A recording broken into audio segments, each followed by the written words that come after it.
O ay smile naman dyan ang mga mag-aabono naman. Happy New Year! Binibidyo mo pa eh. Aba, siyempre. Para may ano, mayroong remembrance sa bagong taon 2021. Gandang araw mga kalupa. Ito yung ating maisan hybrid.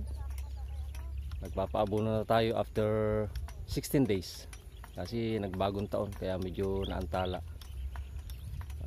Ito yung 16 days nya. Nagpapaabono na tayo.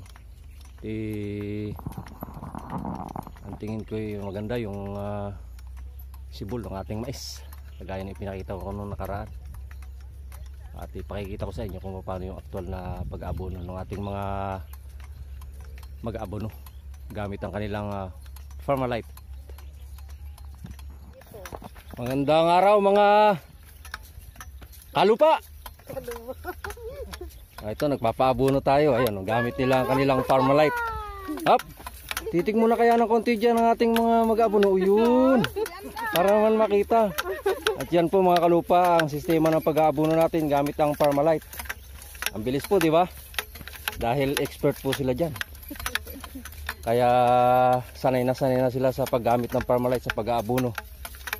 Ate, oh, ganyan lang po, parang automatic ang kamay. Galing. Naghahanap yan ah. Maraming makakabasa niya. Yan po yung ating sistema ng pag-aabono dito sa ating lugar. Talaga pong parang makina na rin ang klase ng kanilang pag-aabono. Bilis. Kaya ito eh mabilis matatapos. At yan eh, ano, hindi pa nakakapagmerinda. Lalo na pag nakapagmerinda pa po yan, mas mabilis pa yan.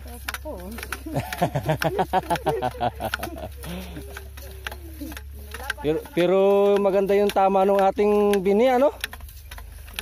Dito mo, ano to, 16 days ngayon. Magandang ano, sibol. Ganda oh, ganda. Palibasay na ulan-ulanan. Mataba ang puno. Medyo madalang-dalang ang hasik, ano? Oh, pero maganda to, malalaki ito ang bunga. Sa ganito. Ano eh, hindi masyadong dati noon ang binhin na gamit marami. Ngayon medyo Konti. nagtaka nga kami, medyo kukunti pero maganda yung puno. Malalaki. Malalaki. Sa Merlita, ganito gusto. Ganit, ay bagay sabi ko nga sa kanila, mga isang pie. Kaya medyo, dahil masyado rin namang maliit din ang puso pagka sobrang limit. So yun po mga kalupa, ang ating mga mag-aabono. Thank you sa inyo. Happy New Year. Oh, bagong New Year po ngayon mga kalupa. Bagong New Year na ngayon. 2 ng Enero, nagpapaabono gamit ang Farmalite. Bilis. Thank you pare.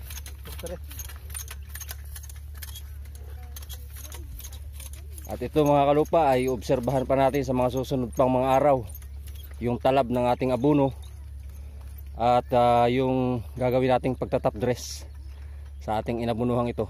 Sa ngayon, sa obserba ko sa experience natin ng pagmamais, maganda yung kanyang 16 days sa ganito kalaking puno ng ating mais.